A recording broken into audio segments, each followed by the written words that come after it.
Good evening and welcome to Real Talk with Tamara. As you guys come into the room, please do hit the like button. Also, if you have not subscribed to the channel, please subscribe to the channel. I hope that you guys are doing okay on today. I know that I am. I always express the importance of hitting the like button because the like button helps to keep the video in the algorithm. Okay, so like, share, subscribe, comment, all of those great things. Okay. I wanted to talk about an incident that happened at the Shelby County Jail. Now, I have not really heard anybody talking about it, and I think we have to be fair, because when something happens with an inmate, you know, um, I think everybody jumps on that, right? Everybody jumps on that because, of course, everybody hates law enforcement. Okay. I don't hate law enforcement because I understand that there are bad apples in every bunch. Okay, I understand that we need law enforcement. We cannot live in a lawless society. There are some people that have definitely been done wrong.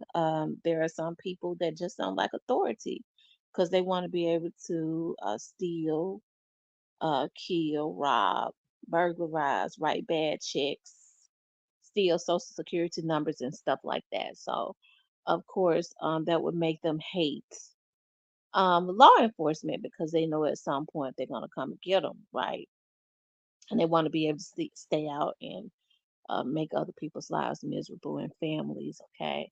So it kind of makes them hate law enforcement all the way across the board, right? We hear people talk about law enforcement are to be held to a higher standard. Law enforcement are human beings, okay? And as human beings, we're all to be held to a higher standard. And so it's not easy working out on the street, dealing with a lot of different people when you talk about mental illness and crazy and low down people. And it's even harder, I think, working in a jail where you're doing time with the inmates, really. Even though they are working there, when those bars click, they start doing their time. Okay. And trust me, you are able to move around on the outside. On the inside of the jail, you're confined to the inmates, and you have to have a strong mind because if not, you'll become institutionalized too. Okay. But I wanted to talk about the jailer that was cut on yesterday at the Shelby County's jail. I want to read this. It says a Shelby County deputy jailer, which is in Memphis, of course, was STABBED and cut by an inmate at the Shelby County Jail, commonly called 201 Poplar, on Monday, according to court records. Okay. Okay, it says Monday, but it came out yesterday. Okay. It says, according to an affidavit for the incident, Adrian Macklin, 28, stabbed the deputy jailer identified as B. Spites. I know Spites.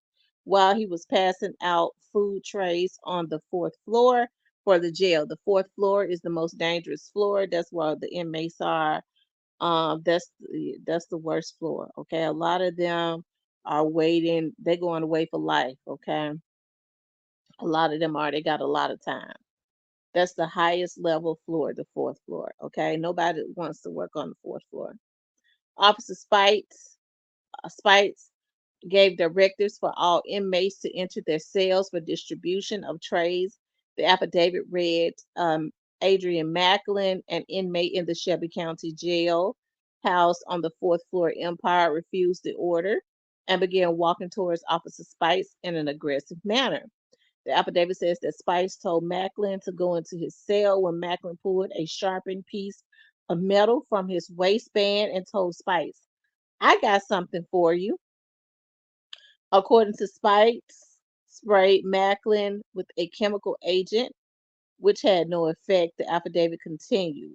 Macklin began striking Officer Spice with sharpened metal objects, swinging it in a slashing, stabbing motion with his right hand. He struck Officer Macklin in the left shoulder, area multiple times during the attack. Officer Spite failed attempting to fight Macklin off. Macklin told Officer Spite, "I'm gonna unalive you." According to the affidavit, Spite suffered puncture wounds in his upper arm. Two other deputy jailers, identified as Officer J. Williams and Officer Y. Lee, came into Empire to help Spites. The affidavit says the two told Macklin to drop the shank, but the affidavit said he refused to do so and swung the weapon at Officer Williams and Lee. The two sprayed Macklin with a chemical irritant again, and as more officers came to help, the affidavit says Macklin threw the weapon into an unoccupied cell. According to the affidavit, the whole incident was captured on video. Macklin was charged with attempted first degree unaliving, aggravated assault, and possessing contraband in a penal facility for the attack. He was being held at the jail for 3 counts of aggravated assault dating back to August of 2023, along with 2 different counts of possessing a firearm, and he's a convicted felon. He was held on a $25,000 bond for the previous offense. Bail was set for 600,000 after the alleged attack on the deputy jailer. Okay. Now I know people are gonna say, "Well, what did the deputy jailer do to him?" Uh, as far as I'm concerned, the camera said he was trying to feed him, told to get his ass in the cell.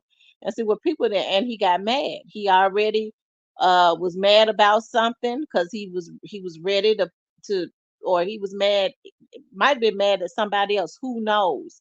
And he was ready to shank somebody. And so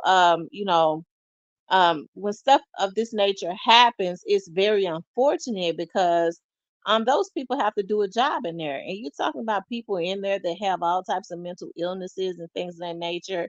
Now, if they had all tackled him down to take that shank from him, you would have had Ben Crump and everybody else, um, you know, screaming on every rooftop, right? But because it's the deputy jailer, because I guess people feel like, well, if a deputy jailer's life means nothing because when I go to jail, it's gonna be them to man the bars that I'm behind. So, but if you didn't commit the crimes, you wouldn't even have to worry about the police or the deputy jailers. Okay, so we have to handle, everybody's life is important. If it had been vice versa, if they had unjustly did something to that inmate, it would have been important, just like it isn't this deputy jailer's life is important. And regardless, well, what he say to him, regardless of what, if he had said F you, he didn't have a right to shank him, right? He didn't have a right to shank him. So I wanted to say that I'm happy that the deputy jailer survived, and that the deputy jailer is in stable condition.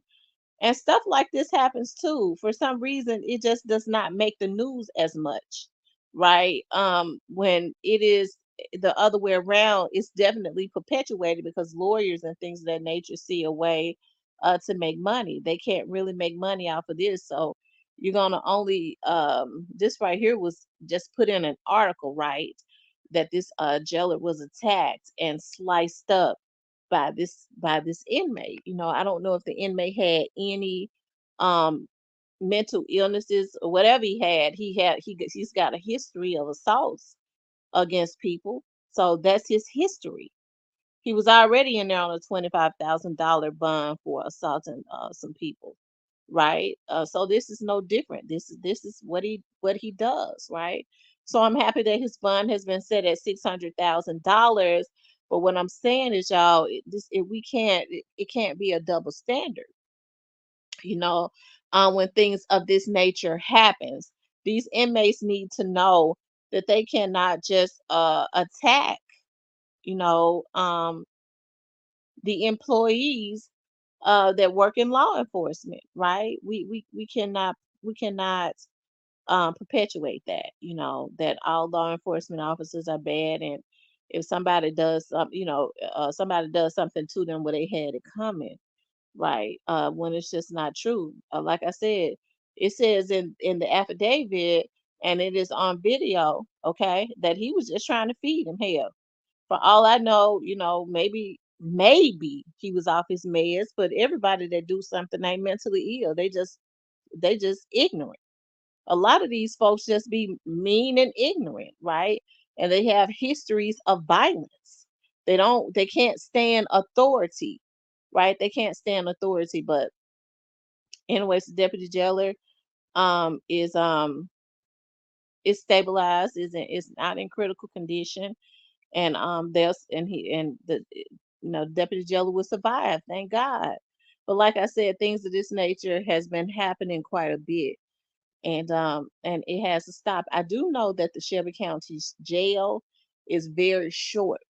Okay, a lot of the workers there have been you have people retiring because of the stress. You have people coming in, they're having to just hurry up and get classes through, and the people are not staying, and they're coming in, and oftentimes, they're not getting quality people, right? I think I spoke about what I was told what had been going on. They had been having to consistently watch people. At some point, they were saying that only certain people were supposed to go around, like the high profile inmates, like straight dropping them. And they started getting so short, they started having to pull several people, right? Pull anybody to go and relieve and do things of that nature. And that's how he started getting contraband, because it was younger girls coming in there. And that's a lot that you have to watch that also, that had fascinations with them, was down there. I put all of that in the members. I put a lot of that in the members about what they was down there doing. And I think it's a darn shame, right? But then you have those ones that do their job, that's just trying to make their living, right? And things of this nature happens. Okay, so my hope is, because I think they've gone to 10-hour shifts because they're so short, is that they start to get quality people. Because trust me, the penal facility is very important, because once the criminals are off the street, this is where they go. These people have to be physically and mentally healthy, right, to be able to deal with these people, especially when you're dealing with, like I said, mental illness and things of that nature. People that are just crazy, just flat out evil. Okay, but like I said, I'm happy that the officer, okay, is doing good. But now I do know, if it had been the other way around, we would have seen this on every site, and then folks would have been bringing a nappy head asses up in my damn comment. How come you ain't said nothing? You protecting them polices. I already know it'd be other vloggers with they twisted asses sending folks in my chats. Okay, talking about she trying to protect them police. She just love them police. I sure do love them, because I know we need them. I like the police. Better not do the damn criminals that's out there robbing and raping and stealing and killing and stealing identities and getting cars and shit in other folks' name. You motherfucking right, bitch. Okay, so y'all can stop. Not my regular people, but I'm talking about these other folks that come to my chat. How come you ain't talk about the police? Because I don't want to. I'm talking about them now. How come y'all ain't talking about this? Okay, talk about this. Because one thing I do is, when there's an injustice, I talk about it. If it's a bunch of crap, I'm not gonna come in or something. Well, I just think it's this as it relates to the police. How come you ain't coming on? Because I'd be a damn fool to come in on something that sounds so damn crazy. That's why I ain't coming on it. Okay, but when it's something valid, I will do a video on it. Well, how come you only did one video on it? Because I'm grown. Okay, but what I do understand is that uh when the officers are wrong, when the jailers are wrong, okay, that has to be dealt with. When the inmates are wrong, that has to be dealt with. I get kind of scared at how we're coming as a society. People are doing all that they can, because people tied up in wrong so much. They're doing all that they can to try and make wrong right. And as a result, this world is becoming completely twisted. And it's a bunch of old niggas. Okay?